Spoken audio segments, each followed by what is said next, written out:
Saudação de paz com você mais uma vez, presbítero Cleon Ribeiro, aqui no canal Missão Atalaia. Deus abençoe a tua vida, Deus abençoe a tua casa. Diletos e queridos ouvintes do canal, se inscreva no canal, compartilhe, deixe seu like, acione o sininho para mais notificação, porque o Senhor tem falado no canal e continuará falando com o seu povo. Deus seja louvado. Prezados e diletos ouvintes do canal Missão Atalaia, andando por aí, olhando alguns pregadores, até mesmo observando algumas igrejas, nós temos visto uma triste realidade da mensagem que será pregada aqui nesta oportunidade. É por eu ver algumas circunstâncias, algumas situações em cima de púlpitos, que o Espírito Santo de Deus me encorajou a trazer essa mensagem para vocês. Eu tenho certeza que se você ver Deus nesta mensagem, você vai compartilhar esta mensagem. Como disse um velho amigo meu, não fique com a marmita só para você. Distribua esta refeição para aqueles que precisam ouvir a mensagem do Senhor. A pergunta que se segue aqui nesta mensagem é: quem é o Espírito Santo? Quem é o Espírito Santo? É por eu olhar e observar algumas situações que eu tenho visto por aí, que eu tenho feito esta pergunta e que estou fazendo agora também nesta mensagem. O que é o Espírito Santo? Em outras perguntas eu estou te perguntando: quem é o Espírito Santo para você? Por acaso é o seu coleguinha da esquina? Por acaso é o seu coleguinha que anda com você no shopping center? Vai andar com você por aí de skate? Como você tem tratado o Espírito Santo? O Espírito Santo é provavelmente o membro mais desconhecido da Trindade. Sim. Cleon Ribeiro, como que você tem coragem de falar uma coisa dessa? Sim, ele é o membro mais desconhecido da Trindade. Pela falta de conhecimento que eu tenho observado em cima dos púlpitos, para alguns que se dizem ser profetas, para alguns que se dizem ser pastores, evangelistas, presbíteros, pela falta de conhecimento, eu tenho coragem de dizer para você que o Espírito Santo é provavelmente o membro mais desconhecido da Trindade, por falta de conhecimento desses homens. Há uma triste falta de conhecimento sobre ele, até mesmo dentro das igrejas. E há várias razões fortes para que isso não fosse assim. Mas eu quero dizer para você que o Espírito Santo, ele é Deus. E a Bíblia fala que ele é Deus. E como membro, e como terceiro membro da Trindade, ele é igual a Deus Pai e a Deus Filho. E vou encorajar a você nesta oportunidade a estudar sobre o Espírito Santo. É apropriado, portanto, que uma mesma reverência, respeito e honra seja atribuído também a ele, porque ele é Deus. Nós nunca deveríamos tratá-lo como alguma pessoa inferior. Não, jamais. Ele não é o teu coleguinha. Ele não é o teu amiguinho. Ele não é o carinha lá da esquina. Não, jamais. Ele é Deus. Ele é Deus e, portanto, tem que ser tratado como Deus. Ele não é uma pessoa inferior. Deveríamos saber sobre ele tanto quanto sabemos sobre os outros dois membros da Divina Trindade. O Espírito Santo não é somente uma pessoa. Ele é um ser divino. Ele é Deus. É muito triste, é incoerente o que você vê por aí em cima dos púlpitos destas igrejas. Homens que se dizem ser pastores, mas têm uma falta de conhecimento sobre o Espírito Santo. Ele é Deus. E por que ele é Deus? Porque a Bíblia o chama de Deus. Em Atos dos Apóstolos, capítulo 5 e versículo 3 e 4, está escrito assim: porque encheu Satanás teu coração, para que mentisse ao Espírito Santo. Não mentistes aos homens, mas a Deus. Ele é Deus porque a Bíblia o chama de Deus. Ele possui as características que somente Deus tem.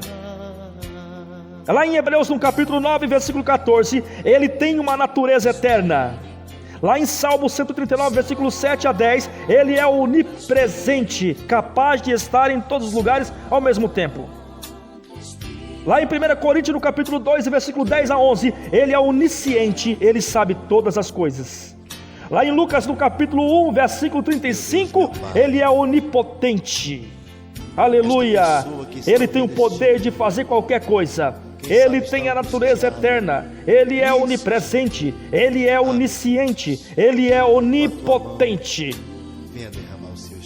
Quando você olha para o Espírito Santo, ele é associado com o Pai e o Filho numa base de igualdade. Desde o começo, o Espírito Santo tem trabalhado do lado do Pai. Quando assim Deus fez os céus e a terra, lá estava o Espírito Santo. Quando Deus andou com Abraão, lá estava o Espírito Santo.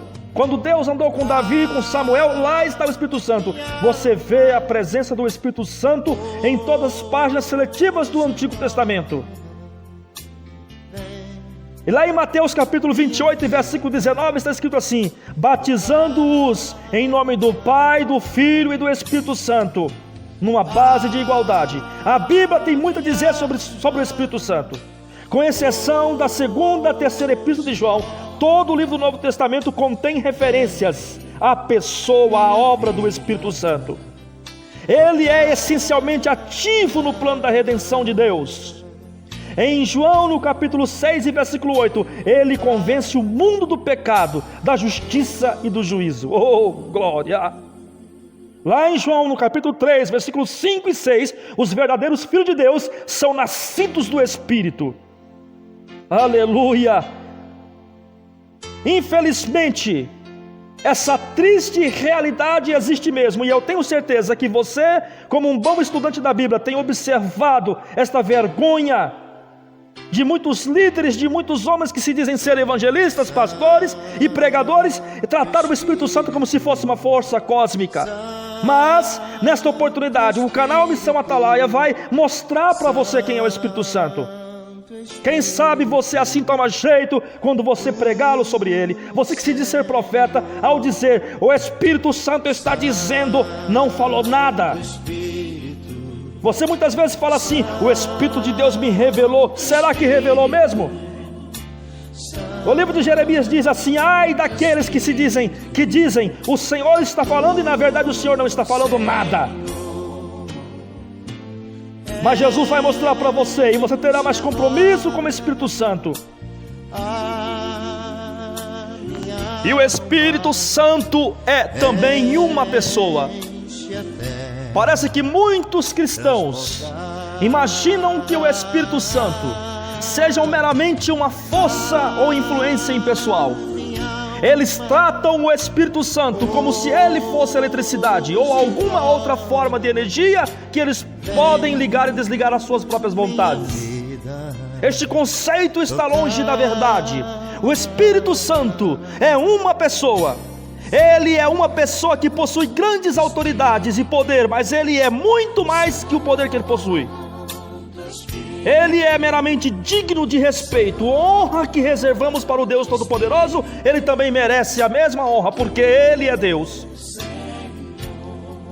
Mas, presbítero Cleon Ribeiro, você tinha falado há pouco tempo atrás que o Espírito Santo é Deus, e agora você fala que ele também é uma pessoa. Sim, ele é uma pessoa. Está escrito lá em João, no capítulo 14, versículo 16, para que ele fique convosco para sempre. O verbo, ele é atribuído a uma pessoa. Está escrito também lá em João, no capítulo 14, versículo 17, ele habita convosco e estará em vós. E João capítulo 15, versículo 26, ele testificará de mim. E também lá em João, no capítulo 16, versículo 13 e 14, mas quando ele, o Espírito da verdade vier, ele vos guiará em toda a verdade, porque ele não falará de si mesmo, mas ele dirá tudo o que ele tiver ouvido, e ele vos anunciará o que há de vir. Ele me glorificará. Em qual escola que você estudou, que você não consegue definir o verbo ele que é atribuído a uma pessoa? Como que posso eu dizer que uma eletricidade é ele, sendo que aqui está dizendo que ele é o Espírito Santo? Ele testificará de vós, ele habita convosco, Ele dirá tudo o que ele tiver ouvido, ele vos anunciará o que há de vir. Então, o Espírito Santo é uma pessoa. Ele possui as características básicas de personalidade. Presbítero Cleon Ribeiro, quais são as características básicas de personalidade do Espírito Santo? O Espírito Santo é Deus, o Espírito Santo é uma pessoa, e o Espírito Santo sendo uma pessoa, ele tem as suas características básicas de personalidade. As suas características básicas de personalidade. E as suas características básicas de personalidade é intelecto, sensibilidade e vontade. Mas presbítero, como assim? Como que o Espírito Santo ele é definido, ele tem a sua característica básica e de intelecto? Explique para mim. Intelecto porque a habilidade de se pensar e de raciocinar. E a sensibilidade, a habilidade de sentir as coisas. E a vontade, a capacidade de escolhas e decisões. Será que uma eletricidade teria intelecto, sensibilidade e vontade? Então por que você trata o Espírito Santo como se fosse uma eletricidade? Como é que você trata o Espírito Santo como se fosse uma força cósmica? Não existe intelecto ou sensibilidade ou vontade na energia ou na eletricidade, mas sim no Espírito Santo, porque Ele é Deus, Ele é uma pessoa, Ele pode sentir, Ele pode ouvir, Ele pode falar, Ele pode ver, Ele te ajuda, Ele intercede por você com gemidos inexprimíveis, como diz a Bíblia. Então o Espírito Santo, Ele tem sentimento, intelecto, sensibilidade e vontade. Queridos irmãos do canal Missão Atalaia, a expressão de sua personalidade, uma mera força ou influência não seria capaz de sentir as coisas quais dizemos que o Espírito Santo sente. Por exemplo, somos admoestados a não entristecer o Espírito Santo, como está escrito lá em Efésios no capítulo 4, versículo 30. Exemplo, Ananias e Safira mentiram ao Espírito Santo. E você também pode ver esse mesmo texto lá em Atos capítulo 5, versículo 3 e 4. Como falamos, eu volto a falar aqui, é importante que você escreva isso daqui. Ora, você tem que entender que uma força não pode ter sentimentos como fora falado. Não podemos entristecer ou aborrecer a eletricidade, jamais. Tenta ofender uma eletricidade aí, veja se ela te responderá alguma coisa. Não podemos entristecer ou aborrecer a eletricidade, jamais, porque ela não é uma pessoa, ela não tem sentimento. E nem tão pouco podemos mentir a ela ou tentá-la. Uma força impessoal é capaz de ter tais sentimentos, jamais. Mas uma pessoa pode ser entristecida e aborrecida. Sim, uma pessoa pode ser. E quantas vezes você não ficou entristecido ou aborrecido com alguma coisa? Ela pode ser tentada. E é possível mentir-se muitas vezes para uma pessoa, mas para o Espírito Santo você não mente. Observe, senhoras e senhores, ouvintes do canal Missão Atalaia, algumas expressões de personalidades atribuídas ao Espírito Santo. Lá em Efésios, no capítulo 4, versículo 30, ele pode sentir. Lá em Atos, capítulo 9, versículo 31, ele pode consolar. Lá em Romanos, capítulo 8, versículo 6, ele pode pensar. Lá em Atos, capítulo 13, versículo 2, ele pode falar. Lá em Romanos, capítulo 8, versículo 26, ele pode orar. Lá em João, no capítulo 14, versículo 26, ele pode ensinar. Lá em 1 Coríntios, no capítulo 12, versículo 11, ele pode exercitar a sua vontade. Lá em Atos, capítulo 16 e versículo 6, ele pode proibir. Lá em Atos, capítulo 19 e versículo 6, ele pode fazer milagres. Aleluia! Aqui fora falado, aleluia, aqui no canal Missão Atalaia fora falado sobre as expressões de personalidade do Espírito Santo. Olha com quem você está lidando. Você está lidando com o Espírito Santo, que é Deus e que é uma pessoa. Então pare de falar as coisas que você não sabe. Meu Deus, é triste o que está acontecendo em cima dos púlpitos das igrejas brasileiras. Homens que têm usado o Espírito Santo e têm dito que o Espírito Santo tem falado sem ele ter mandado falar. Tem sido terrível. O Espírito Santo, senhoras e senhores, ele não é impessoal. E todas estas coisas são expressões de personalidade, as quais uma força impessoal não possui. Uma das razões pelas quais muitos consideram como um mero poder ou força é por causa de certos nomes que são atribuídos a ele nas escrituras para simbolizar o seu ministério. Ele é chamado de vento, chuva, óleo e fogo e vestimento. E todos estes símbolos mencionados aqui são apenas simbologia do seu ministério.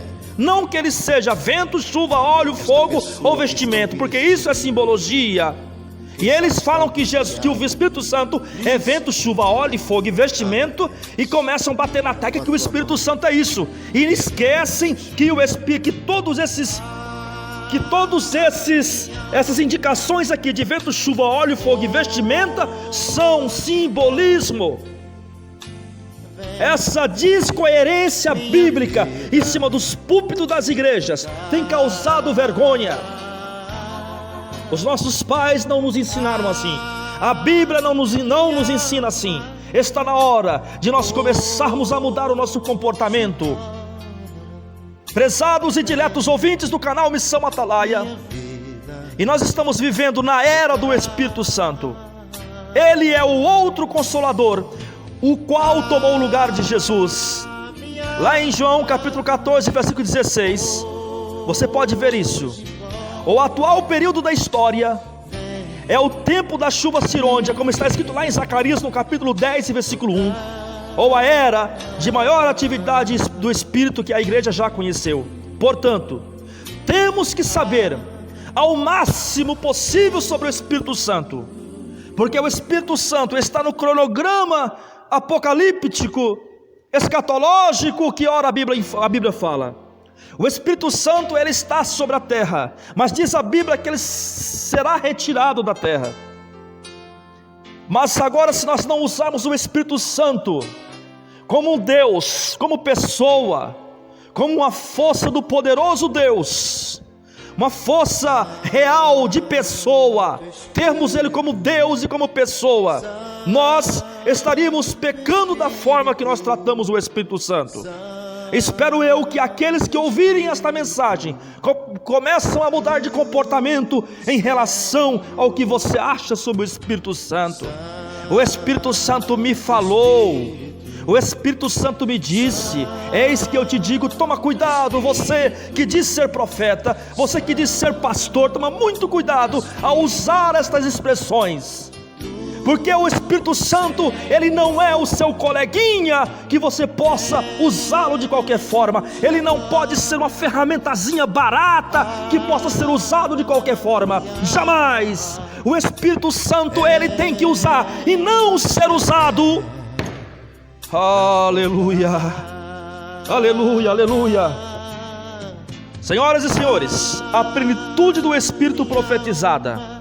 No Antigo Testamento encontramos o Espírito Santo sobre e dentro de certas pessoas importantes. Parece que estas pessoas são exceções, ao invés de serem regras. No entanto, Deus predisse, através dos seus profetas, que um novo dia viria. O seu Espírito estaria dentro e sobre de todo o seu povo. Aleluia! Joel capítulo 2 e versículo 28 e 29, aleluia, está escrito assim, e você conhece esse versículo muito bem: e acontecerá depois que derramarei do meu Espírito sobre toda a carne, aqui diz toda, e vossos filhos e vossas filhas profetizarão, os vossos velhos terão sonhos, e os vossos mancebos terão visões, e também sobre os servos e as servas naqueles dias derramarei o meu Espírito. Ezequiel capítulo 36 e versículo 27: e porei dentro de vós o meu Espírito, farei que andeis nos meus estatutos e guardeis os meus juízos e observeis. E também lá em Isaías capítulo 44 e versículo 3: porque derramarei água sobre o sedento e rios sobre terra seca, e derramarei o meu Espírito sobre tua posteridade e a minha bênção sobre os teus descendentes. Prezados e diletos ouvintes do canal Missão Atalaia, o Messias, prometido de Deus, seria cheio do Espírito e revestido de poder. Em Isaías, no capítulo 42 e versículo 1: eis aqui o meu servo, a quem sustenho, o meu eleito, em quem se compraz a minha alma. Pus o meu espírito sobre ele, juízo produzirá sobre os gentios. E também em Isaías capítulo 61, versículo 1, está escrito, está amplimentando o versículo anterior, que diz assim: o Espírito do Senhor Deus está sobre mim, porque o Senhor me ungiu para pregar boas novas aos mansos, e enviou-me para restaurar os contritos de coração, e proclamar liberdade aos cativos, e abertura de prisão aos presos. E isto foi cumprido lá em Lucas, no capítulo 4, versículo 18. Aqui também nós vamos ver e estudar junto com você vários nomes para a plenitude do Espírito. A experiência da plenitude do Espírito Santo é descrita de várias maneiras nas Escrituras. Faremos uma breve análise aqui agora no canal Missão Atalaia sobre o que será falado aqui. Ao receber o Espírito Santo, o dom é definido como um oferecimento e uma aceitação, ato de receber sem indagação.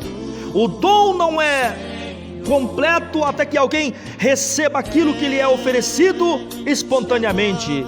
Aleluia! Esta é a frase mais comum usada no Novo Testamento para descrever a experiência da qual estamos falando.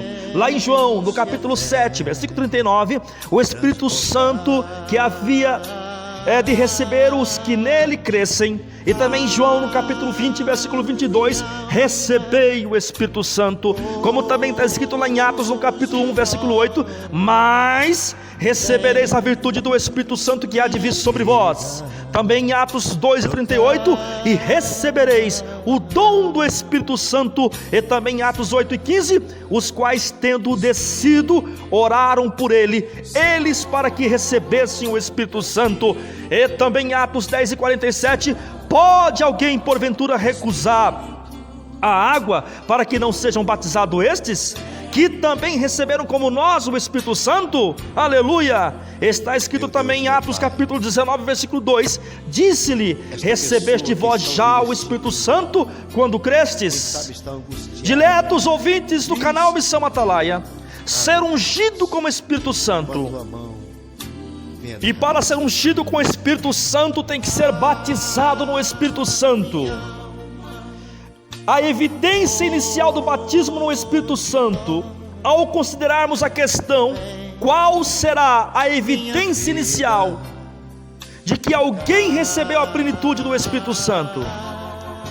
Mantenhamos três coisas em mente, para você que foi batizado com o Espírito Santo e para você que deseja ser batizado com o Espírito Santo.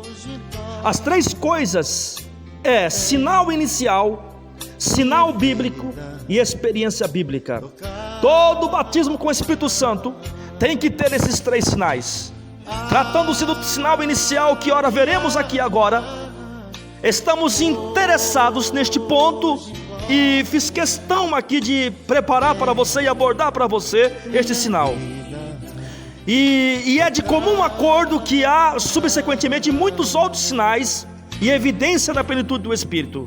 Contudo, o que estamos tentando aqui no canal Missão Atalaia determinar neste momento para você é a evidência que provavelmente seria o primeiro sinal de que alguém experimentou esta nova dimensão do poder do Espírito Santo.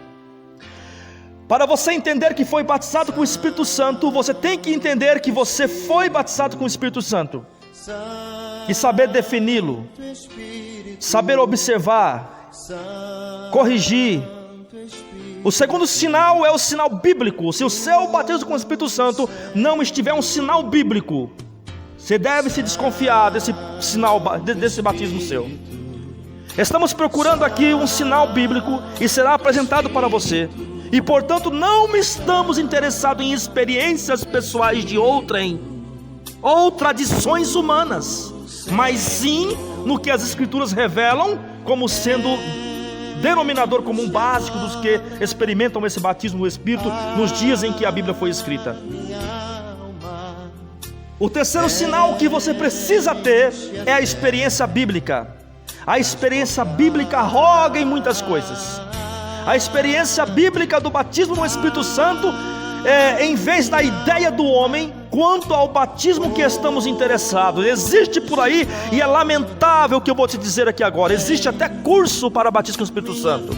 Existem líderes hipócritas fora da Bíblia que estão ensinando os seus fiéis a falar em línguas estranhas. Isto é uma incoerência bíblica e vergonhosa. Mas o Senhor levantou o canal Missão Atalaia para desmascarar esses falsos líderes dessa geração. Há muitas experiências espirituais as quais os homens têm imprecisamente chamado de batismo com Espírito. Nesta inclui-se a segunda bênção, a santificação plena, a experiência da santidade. Ainda que estas possam ser experiências válidas e bíblicas, as quais não desprezamos nem reprovamos, contudo é na obra do Espírito que a Bíblia define como sendo o batismo no Espírito que estamos interessados no presente estudo. Diletos ouvintes do canal, a narração bíblica do batismo no Espírito Santo, o dia de Pentecoste e também a experiência que houve lá na casa de Cornélio. E nós temos que ter essa base bíblica em relação ao batismo com o Espírito Santo. Ouvi uma certa feita um pregador dizer que não havia evidências bíblicas do batismo do Espírito Santo na Bíblia. E a experiência do Pentecoste é a mais evidente dessas todas. Esta é a narrativa mais completa que temos nas Escrituras. Exatamente 50 dias após a ressurreição de Cristo, as promessas feitas com relação ao Espírito Santo foram cumpridas dentro da companhia dos discípulos que aguardavam em Jerusalém. Este foi o começo de uma obra do Espírito totalmente nova. Assim como foi predito pelo profeta, houve várias evidências de que o Espírito havia vindo sobre eles. Vento ao céu. Primeiramente houve um vento do céu, um vento veemente e impetuoso, e em segundo lugar, chamas de fogo, e em terceiro lugar, o falar em outras línguas. Vento do céu, chamas de fogo e falar em outras línguas. Essas são as três evidências do avivamento, do derramar do Espírito Santo sobre aquele lugar. À medida que o Espírito Santo lhes dava as palavras para que falassem, tanto em hebraico como no grego, a palavra traduzida por Espírito também significa vento. Portanto, foi o significativo que houvesse um vento veemente e impetuoso como um arauto da chegada do Espírito. O vento retrata a vida, o poder, o movimento e a força, todos os típicos do Espírito Santo. Aleluia! E chamas de fogo, o fogo simbólico. Foi também muito significativo. João Batista havia predito que Jesus batizaria com o Espírito Santo e com fogo. O fogo simboliza a depuração, a purificação, a limpeza, a queima da palha e da escória. Estes dois fatores aconteceram antes que se dissesse que os discípulos haviam sido cheios com o Espírito. Portanto, na verdade, não podemos dizer que eles sejam evidência do batismo do Espírito Santo. Aleluia! Falar em outras línguas, como se o Espírito lhe houvesse fornecido as palavras a serem proferidas, a evidência a serem proferidas, a evidência que veio imediatamente após os discípulos terem sido cheios com o Espírito, foi o que está escrito lá em Atos, no capítulo 2, versículo 4, começaram a falar outras línguas, conforme o Espírito Santo lhes concedia que falasse. Havia 120 discípulos ali reunidos na ocasião. É relatado claramente que todos que eles foram cheios com o Espírito Santo e todos começaram a falar em línguas. A evidência clara de todos os discípulos nesta ocasião foi a habilidade sobrenatural concedida de falar em outras línguas que eles nunca haviam aprendido antes. Das três manifestações que aconteceram naquele dia, verificou-se mais tarde que apenas uma delas era um fator que acontecia consistentemente como como acompanhamento do batismo no Espírito Santo, ou seja, o falar em outras línguas. Uma outra evidência que aconteceu ali foi a casa de Cornélio, em Atos no capítulo 10, versículo 44 a 48, onde nós aprendemos que Pedro foi sobrenaturalmente instruído a visitar a família pagã de Cornélio, um centurião romano. Ele obedeceu, ainda que seu julgamento da situação fosse o oposto, pois ele ainda estava persuadido de que as bênçãos de Deus eram para os judeus somente. E no entanto, ao confrontar-se com a audiência que estava ansiosa a ouvir, o que está escrito lá em Atos 10 e 33, tudo quanto por Deus lhe era mandado, Pedro começou a falar para eles a respeito do Senhor Jesus Cristo. Atos capítulo 10, versículo 34 e 43, você pode conferir isso. Enquanto ele ainda estava falando, o Espírito Santo caiu sobre todos os que ouviram a palavra. Os companheiros judeus de Pedro não estavam a princípio dispostos a acreditarem que isto pudesse